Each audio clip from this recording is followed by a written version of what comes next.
Bonsoir, bienvenue dans votre émission sur le football local. On a disputé ce week-end le 6e tour de la Coupe de France régionale avec les finales des groupes A et des groupes B. On va s'y attarder avec beaucoup d'images à vous montrer, notamment avec la surprise du chef, la qualification de la SC Mac dans le groupe A aux dépens de la Saint-Pierroise. Et dans le groupe B, c'est le Saint-Denis Football Club qui a eu raison de l'Excelsior au terme d'un match un peu fou avec beaucoup de revirements de situation. On va essayer, pour ceux qui n'étaient pas sur les stades, de vous faire revivre ces très bons moments. Et puis on va également avoir des images à vous montrer sur la 10e journée du championnat parce que les équipes qui n'étaient pas concernées par ces finales de Coupe de France régionale disputaient normalement leur 10e journée de championnat. Et on ira à Sainte-Marie où les Sainte-Mariens recevaient là à Saint-Pauloise. Mais tout d'abord, on commence par la Coupe de France régionale, 6e tour, le groupe A, la finale, disputée au stade Paul Julius Bénard de Saint-Paul, la finale du groupe A, entre la SC Mac et la Saint-Pierroise, évidemment. Pour ceux qui suivent un peu le football, savent que cette affiche est un peu déséquilibrée sur le papier. Mais on en parlait déjà la semaine dernière, rappelez-vous, dans la présentation de ces finales avec notre invité, Michael Payette. Il fallait se méfier des Mac, pourquoi ? Parce que les joueurs de la banlieue saint-louisienne avaient déjà éliminé des équipes comme la Tamponnaise, comme la Jeanne d'Arc, et comme on dit, jamais 203. Et ça s'est produit. Donc, au final, les meilleurs moments du groupe A, ASC Mac Saint-Pierroise. Et je suis fier avec ce village-là, avec ces joueurs-là, de donner tant de plaisir. Regardez, je rends hommage un petit peu à tous ces garçons qui m'ont accueilli. Lorsque j'ai quitté Excelsior, pendant 2 ans, j'avais plus de club. Et puis les Mac m'ont tendu la main. Et aujourd'hui, je suis fier de rendre ça et de profiter de ça, cette communion populaire. On s'est réadapté quand même, tu as vu, hein, on est passé d'un 5-4-1, 4-5-1, avec David aussi, je rends vraiment hommage à David aussi qui fait un gros travail de fond, le président, Fabienne, tous les gens qui entourent et qui donnent que de l'amour. Donc je peux que redonner aussi mon peu d'expérience et voilà. Heureux, l'expression de mon visage en dit long, non? Alors, on savait, on allait souffrir. Et j'ai dit aux garçons, il n'y a rien sans rien. Et cette souffrance-là, elle est plus belle, cette victoire acquise comme ça. On a vu les occasions ratées par la Saint-Pierroise en début de rencontre. Eh bien, réaction des joueurs de la CMAC qui joue en bleu, vous l'avez bien compris, avec ce ballon très très chaud devant les buts de Nicolas Château qui renvoie une première fois et ensuite l'attaquant Marcois est en position de hors-jeu, donc il sera sanctionné évidemment et le but ne sera pas accordé. Cette équipe des Mac donc n'a pas du tout été ridicule, loin de là. Elle a une autre occasion, une grosse accélération avec ce tacle loyal, légal, régulier dans la surface de réparation, mais ça va revenir quelques instants après, cette fois. Un petit accrochage à l'intérieur, en tout cas il y a un contact évident, boum, et ça fait donc le pénalty que siffle l'arbitre central pour, à la 28e minute, accorder la possibilité à la SC Mac d'ouvrir le score. Et Anthony Palani, évidemment, en bon capitaine, ne va pas se priver de marquer à contre-pied et ce joli but qui permet donc à son équipe d'inscrire l'unique but du match. Et c'est important, même si à ce moment-là, évidemment, j'étais pas tous dans cette réflexion favorable jusqu'au coup de sifflet final pour les banlieusards saint-louisiens. Et tout le monde pouvait aussi se dire, oui, attention, ce n'est pas fini, les Saint-Pierrois vont bien réagir, vont bien revenir, et donc faire très attention. C'est pas gagné encore à ce moment-là. Difficile, on a fait ce qu'il fallait, nous a été là où ça il fallait. Après nous, on a un super encadrement, c'est ça qui fait notre force, tout le monde est solidaire. Après nous, on a eu une belle équipe en face de nous quand même. Je tiens à remercier tous les supporters que les là soir. Gros bisous à ma chérie, à mon petit cœur à la maison, pas pu venir. Merci à vous, c'est Bezette, 3 Bezette. Et voilà, merci. Le gardien Fontaine, le gardien de la SC Mac, donc qui va devoir s'employer sur cette action qui amène le pénalty pour l'équipe Saint-Pierroise. La faute donc en pleine surface de réparation et l'occasion pour les Saint-Pierrois enfin de remettre le pied à l'étrier. Eh bien non, Joël Thomas veut se faire justice lui-même. Il frappe fort, c'est vrai, sur la transversale, mais ça ne donne rien. Toujours 1-0. D'abord, grand bravo aux joueurs des MAC, bravo à tout le staff, à tous les supporters autour. Ce soir, ils ont démontré qu'il n'y a rien qui est impossible au Saint-Louisien. Donc on est très fiers et je leur souhaite encore vraiment un très beau parcours dans l'élite saint-louisienne, réunionnaise et on est super contents. C'est tout. Oui, ils ont bien joué, ils ont très bien joué. Moi aussi je joue au football mais je suis dans l'équipe de la Rivière Sport. Mais sinon ça va. Ah bah moi je peux pas être plus heureux que ça là. Coupe de France, ah non. Plus heureux que ça y a pas. Plus heureux que ça y a pas. Ah putain. La nuit est fière pour ce soir. Bien content, ils ont fait la fête. J'ai un gros big up pour le village des Marques. Et un big up pour ma chérie des Lilas, je t'aime. La joie légitime des banlieusards saint-louisiens, on a vu quelques interviews, on en a isolé deux. Deux parce qu'elles sont relativement riches d'enseignements et puis d'une grande sincérité. On va commencer par celle de Raphaël Jean-Liseau, le milieu de terrain de l'équipe de la CMA, qui s'est confié à notre micro, au micro de notre caméraman Didier. Eh bien, il n'a pas vidé son cœur, mais il a dit ce qu'il pensait. Et ça, c'est très sincère, très agréable à écouter, c'est tout nouveau, regardez. Bah franchement, je sais pas, on m'a pas les mots, ce que nous vivons là, ce que m'entraîne vivre aujourd'hui, ce que l'équipe il fait depuis 2 à 3 ans, les incroyables. Il y en a 2 ans, nous t'es joué contre, sans offenser personne, mais le Plat, Tevlav, il y a 2 ans de ça, nous t'es à 7 pour entraîner au froid là-bas, les Macs. Aujourd'hui, nous les en finale de Coupe de France, nous l'a remporté contre l'une des meilleures équipes de Lille après Saint-Louis. Je suis désolé Saint-Pierre, c'est comme ça. Mais franchement c'est quelque chose de... Je sais pas, j'ai pas les mots. C'est insensé, c'est incroyable. C'est fantastique. Vous regardez tout le public qui s'est déplacé pour un petit village. On n'est même pas un quartier, on n'est pas une ville, on est un village. Ouais, c'est un village, c'est carrément quelque chose de malade. Et franchement ce que je vis aujourd'hui, ce que nous vivons aujourd'hui, c'est incroyable. Moi, je demande à tout le monde de ressentir les mêmes choses que moi. Nous, en tout cas, moi, ce que je ressens là, c'est que on n'est pas payé. On a très peu d'argent, mais le cœur là, c'est l'essentiel. Et on a démontré aujourd'hui, encore une fois, que l'argent, c'est important. Hein. C'est important l'argent, mais ce que on démontre sur le terrain là, le cœur, ça c'est important. Ça c'est encore plus important que l'argent, parce qu'on démontre des valeurs importantes et franchement, je suis heureux, très heureux. L'autre interview qu'on a isolée, c'est celle du président de la CMAC, Michel Magny. Là aussi, il parle très sincèrement de la façon dont est géré ce petit club de la banlieue saint-louisienne, comment ça se passe et que c'est finalement une certaine récompense pour l'ensemble des petits clubs qui travaillent dans l'ombre souvent et qui réussissent des coups comme cela. Et quel coup, sacré coup de la CMAC. Le président du club saint-louisien. Ils vivent ça avec un cœur heureux, parce que de rendre les autres heureux, ça me tient à cœur. Et c'est vrai que notre parcours, il est incroyable, mais il est simple, il est tout simple. C'est qu'on vit avec un projet, on met en place ce projet, on maintient ce projet, on fait confiance à des joueurs de quartier, on fait confiance à des joueurs et aussi un travail énorme des éducateurs.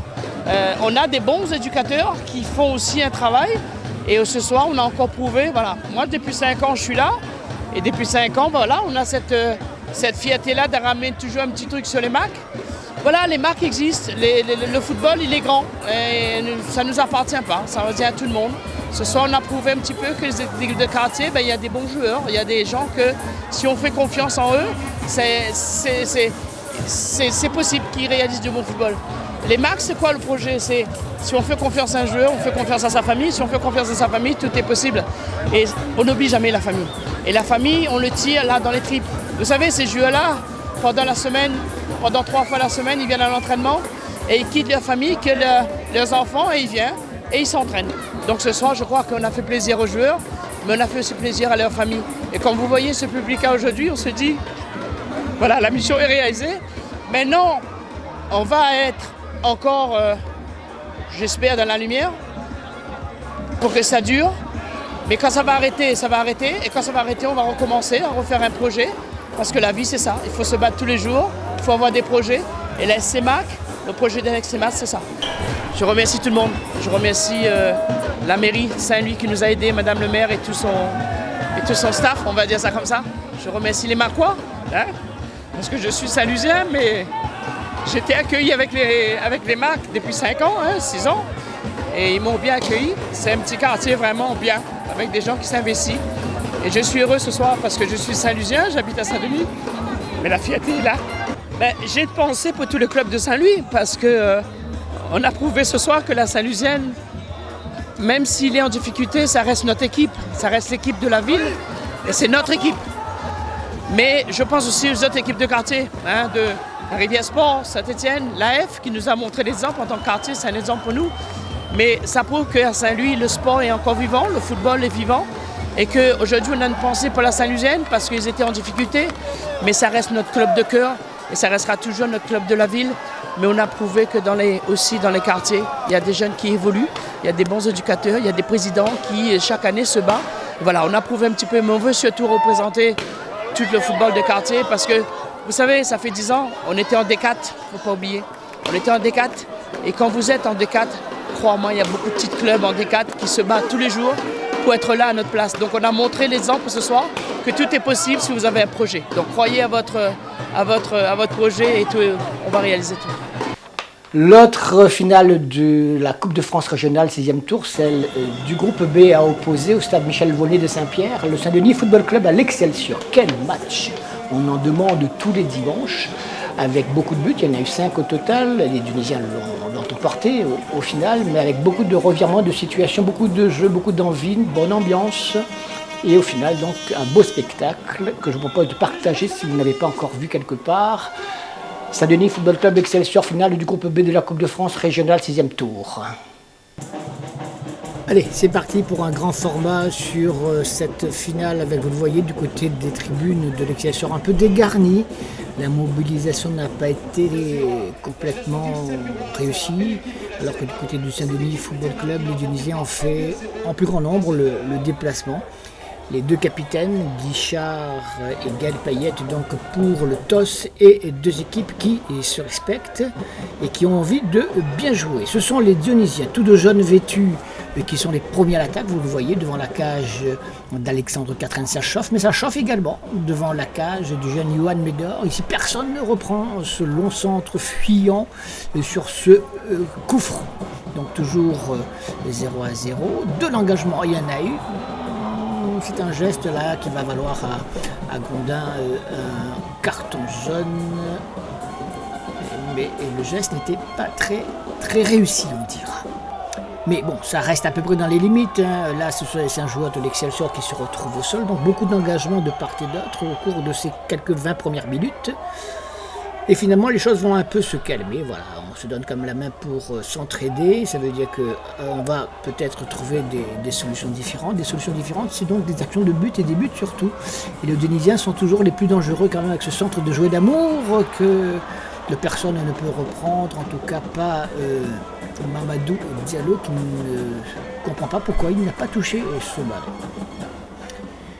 Toujours les Dionysiens à l'attaque avec un nouveau débordement côté gauche et cette fois un penalty ou pas. Non, il n'y a pas de penalty alors que c'est vrai qu'il y avait une vraie faute dans la surface de réparation. L'arbitre n'a pas pris ses responsabilités à ce moment-là, il laisse jouer et sur cette passe en retrait bien malheureuse de Mohamed El Madagri, eh bien c'est Fabrice qui récupère le cuir pour tromper Alexandre Catherine et ouvrir le score, un but à 0 à ce moment-là. Donc les Dionysiens enfin récompensés, on dira, de leur domination depuis le coup d'envoi de cette rencontre. Grosse joie, mais ce n'est pas fini évidemment. Et même s'ils sont sûrs de leur fait, ils ont leur certitude, ils ont du jeu, ils sont bien, ils maîtrisent la situation. Mais les choses peuvent aller très vite dans un sens comme dans l'autre. Regardez cette nouvelle action dionysienne. Ils ont la possibilité de tuer le match. Superbe ouverture sur Fabrice côté gauche, Mamadou Diallo est au centre, il est servi, frappe à côté. Des buts d'Alexandre Catherine. C'est un petit peu le mal de cette équipe dionysienne depuis le début de cette saison avec des occasions franches qui ne réussissent pas à concrétiser. Cette sortie de Johan Médor, spectaculaire certes, mais visiblement régulière. Mais le joueur de l'Excelsior, lui, va pas s'en remettre. Il va devoir être remplacé par Gladysson. Finalement, un mal pour un bien pour l'équipe de l'Excelsior. Vous allez comprendre pourquoi, moi que vous connaissiez déjà ce qui va se passer. Vous le connaissez? Eh bien, on va quand même le voir. D'abord, ce coup franc de Joël Damour bien tiré et bien boxé en corner par Alexandre Quatraine. Donc là, on est toujours en cette fin de première mi-temps. 1-0 pour l'équipe dionysienne. On remanie un petit peu du côté de l'Excelsior son équipe. Et puis, dès le retour des vestiaires, les choses vont basculer. Regardez, une attaque dionysienne. Ils sont toujours en jaune, évidemment, les Dionysiens. Un ballon contré par Gaël Payette. On joue le contre de manière très large, on ouvre sur des joueurs, des camarades démarqués, ça va aller très vite, regardez, ça va partir d'abord côté gauche avec ce centre une première fois, puis une remise, Gladysson s'est placé dans l'axe et c'est lui qui, on sait qu'il est très très bon de la tête, la preuve encore une fois, et c'est lui qui égalise, donc en reprenant au milieu de deux autres adversaires, ce ballon pour l'égalisation de son équipe à ce moment-là, un but partout. On se dit, bon, qui c'est qui va enlever le pompon, qui c'est qui va reprendre les choses en main, les deux équipes ont montré leur capacité à le faire, mais ne pensez pas que ça allait arriver aussi rapidement. On va d'abord revoir ce but de Charles-Henri Gladysson, un superbe but de la tête, un but partout à ce moment-là, donc on ne pensait pas que ça allait être aussi rapide, et dans l'action suivante, la défense de Nizienne est encore un petit peu dégarnie. Malheureusement pour elle, elle s'en mêle un peu les crayons. Joël Damour a du mal et cette passe en retrait permet à Gladysson de marquer son deuxième but de l'après-midi et de renverser totalement la vapeur. Excelsior mène à ce moment-là par 2-1. Comment vont réagir les Dionysiens? Eh bien, avant que l'on le connaisse, un nouveau revirement total de situation dans cette rencontre. Regardez les actions qui sont survenues. D'abord, cette attaque dionysienne avec cette frappe de Mamoudou Diallo qu'Alexandre Quatraine est obligé de boxer des 2 points. L'Excelsior tient toujours le bon bout à ce moment-là.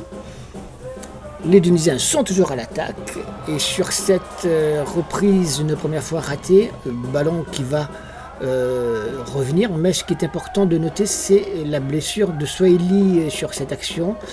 Il se fait mal aux adducteurs et est remplacé. La défense de l'Excelsior est sans doute un petit peu organisée. Longue et superbe ouverture de Johan Guichard, en très très grande forme, le garçon, Johan Guichard, le capitaine dionysien. Là, visiblement, l'arbitre accorde un penalty, certains parleront de compensation. Ont-ils raison? Peut-être.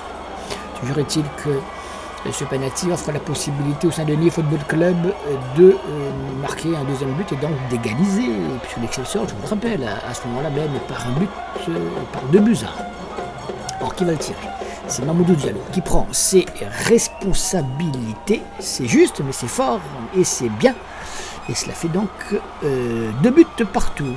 On dit on va se calmer un petit peu quand même, on a encore un peu de temps. Eh bien non, on ne va pas se calmer du tout, puisque quelques minutes à peine après, sur une superbe longue ouverture, encore une fois, de Johan Guichard, qui remet immédiatement dans l'axe. La défense de l'Excelsior tergiverse, prend son temps malheureusement, même s'il y avait quelques douleurs musculaires chez ces joueurs. Eh bien Mamoudou Diallo préfère lui frapper en pleine lucarne d'une superbe frappe et permet donc à son équipe de renverser à nouveau la tendance et de mener par 3-2 à ce moment-là. On en restera là, le Saint-Denis Football Club tient le bon bout malgré de longs centres dans le paquet de joueurs de l'Excelsior en fin de match. Et là par contre il y aurait un penalty qui aurait été sifflé, que ça n'aurait pas été scandaleux. Il est totalement retenu Diallo, mais l'arbitre n'a plus osé à ce moment-là siffler sans doute ce penalty. Il va siffler la fin du match. Le Saint-Denis Football Club gagne donc cette finale 16 ans après, je vous disais, 16 ans. Ils ont attendu donc de soulever, non pas un trophée parce qu'il n'y en avait pas à disposition à ce moment-là, mais le franc en fin d'année. Ils ont gagné quelque chose, ils le méritaient. Ils n'ont pas volé celui-là en plus. Après le coup de sifflet final, évidemment, grosse joie du côté des Dionysiens qui, vous le savez sans doute, attendaient ce moment de pouvoir se lever, ou en tout cas remporter un trophée. Cela fait 16 ans, c'était en 2005 la dernière fois, donc ils ont attendu 16 ans avant à nouveau de vivre ce grand moment d'émotion et de joie. Ils ont attendu notre micro, on n'a pas été déçus, c'est parti dans tous les sens. C'était vraiment très heureux, les joueurs dionysiens. Ils ont en plus mérité de gagner au point et au score final cette rencontre.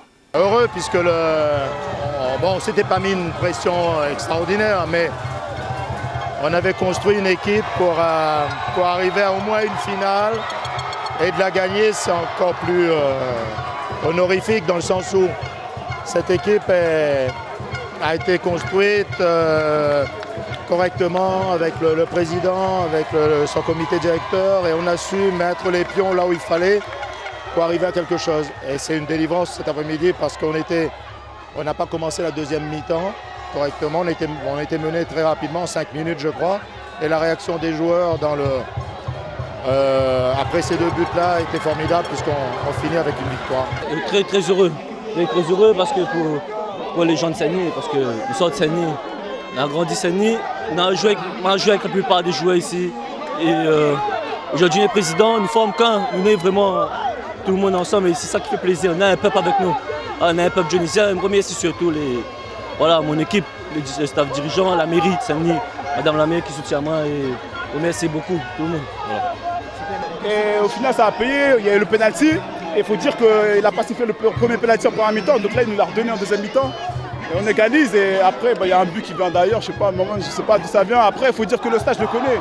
C'est là j'ai fait mes débuts à Saint-Pierre, sur ce stade-là, donc j'ai toujours marqué ici. Et moi c'est toujours un plaisir pour moi de venir jouer ici.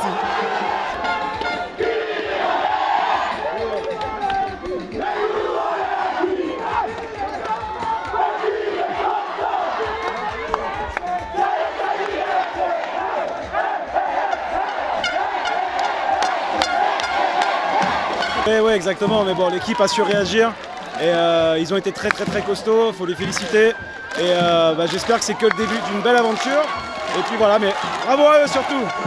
C'était compliqué, il y avait le stress à gérer, mais l'essentiel c'est qu'on a gagné, c'est la victoire. On n'a jamais douté dans les buts. Non, on a l'équipe pour, on a le mental cette année et là elle est pour nous. Maintenant il faut savourer. Ouais, franchement c'était la guerre. Mais on s'est fait peur en début on fait une très belle première mi-temps.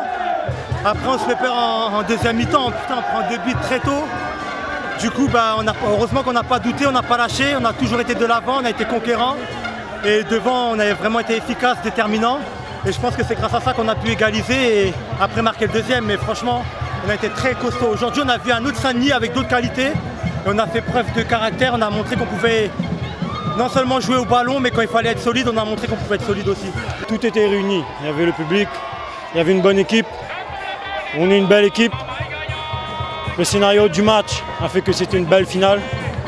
On sort de loin, même de très loin. Mais comme je disais à vos confrères, cette finale était pour nous. On voulait aller la chercher. Super heureux, la suite c'est quoi du coup alors? La suite c'est le championnat, avec malheureusement le match pour le titre qui arrive dès mercredi, ça ne nous arrange pas. Mais on est habitué des coups comme ça. On va se concentrer, là ce soir on va faire la fête par contre. Et on va se concentrer après pour la suite du championnat et préparer ce 7e tour face au MAC. Et je félicite aussi le MAC pour leur belle victoire et surtout leur parcours. Le 7e tour, c'est-à-dire la finale non pas régionale, c'est le 7e tour qui va opposer pour la première fois les 2 équipes locales, se disputera le jeudi 11 novembre prochain. ASC MAC Saint-Denis Football Club, faites votre choix. On tourne la page de la Coupe de France régionale pour se consacrer au championnat avec, je vous le disais en introduction, la 10e journée partiellement jouée pour les équipes qui n'étaient pas concernées par la Coupe de France. Et bien parmi ces rencontres que nous avons suivies, il y a eu celle qui a opposé la Sainte-Marienne à la Saint-Pauloise. C'était dans le groupe B. Les Saint-Paulois ont besoin de points, ils ne perdent pas souvent, ils perdent souvent, mais ils ne perdent pas sur de gros scores. Et là, encore une fois, ils se sont fait piéger par les Sainte-Mariens qui, c'est vrai, avaient aussi un peu besoin de points pour se rassurer, voire pour aller grignoter quelques escaliers et venir chatouiller les 2 premiers que sont la Tamponnaise et le Saint-Denis Football Club. Un seul petit but, on va être très rapide, Sainte-Marienne, Saint-Pauloise. La Sainte-Marienne, tout de rose, vêtue face au bleu de la Saint-Pauloise. une Sainte-Marienne qui a semblé plus ou moins maîtriser son sujet au terme d'un match quand même assez pauvre. Et l'unique but de cette rencontre est inscrit ici par Damachoua pour l'équipe Sainte-Marienne qui l'emporte donc par 1-0, alors que donc avec cette défaite, la Saint-Pauloise s'enfonce un petit peu plus dans une zone extrêmement dangereuse. On écoute le coach Alexandre Dafreville qui sent ses joueurs incapables pour l'instant. On savait qu'en venant ici, on aurait eu un match très difficile. Sortir ici avec un résultat, c'est pas facile. Il fallait absolument qu'on soit à un très bon niveau. Malheureusement, on n'a pas été. Les joueurs ont complètement lâché. Et ça, c'est grave parce que on a eu le temps qu'il fallait pour se reposer, bien se reposer et se donner à fond aujourd'hui. Mais il y en a, ils sont passés complètement à travers du match. Ils se sont relâchés en croyant que c'était fini peut-être. Mais on est encore dans le combat, on est encore mal classé. Il faut s'arracher et ça, on a du mal à comprendre. 10e journée du championnat au programme partiellement, je vous le disais, puisque les autres rencontres des équipes concernées par la Coupe ce week-end, on en parlait tout à l'heure, se disputeront demain, mercredi soir, mais déjà les résultats enregistrés et dans le groupe A et dans le groupe B. On y va. Et puis le programme tout de suite, pourquoi pas, du week-end prochain avec la 11e journée. 2 résultats dans le groupe A, victoire des Marsouins de 3 bassins, 1-0 et 2-0, donc dans ces 2 rencontres comptant pour la 10e journée. Victoire importante, surtout pour les Marsouins, alors que là c'est Parfum qui était sur une bonne dynamique, stoppé net au classement, toujours la Saint-Pierroise devant l'Excelsior d'1 point. Dans le groupe B, victoire de la Sainte-Marienne, on l'a vu, et de Piton-Saint-Leu, victoire importante en terre de la Ravine des Cabris, 2-1 pour les banlieusards saint-leusiens. Et au classement, là aussi, pas de changement évidemment, puisque les 2 premiers, la Tamponnaise et le Saint-Denis et Football Club, sont toujours dans le fauteuil de leader. Et je vous laisse découvrir les matchs qui vous attendent dans le groupe A, puis dans le groupe B, dès la semaine prochaine, dimanche prochain exactement. J'espère que vous avez partagé avec beaucoup de plaisir ces moments d'émotion, ces images que nous vous proposions donc sur ce qui s'est passé ce week-end dans notre football réunionnais. Excellente semaine, on se retrouve mardi prochain à 19h30. Salut!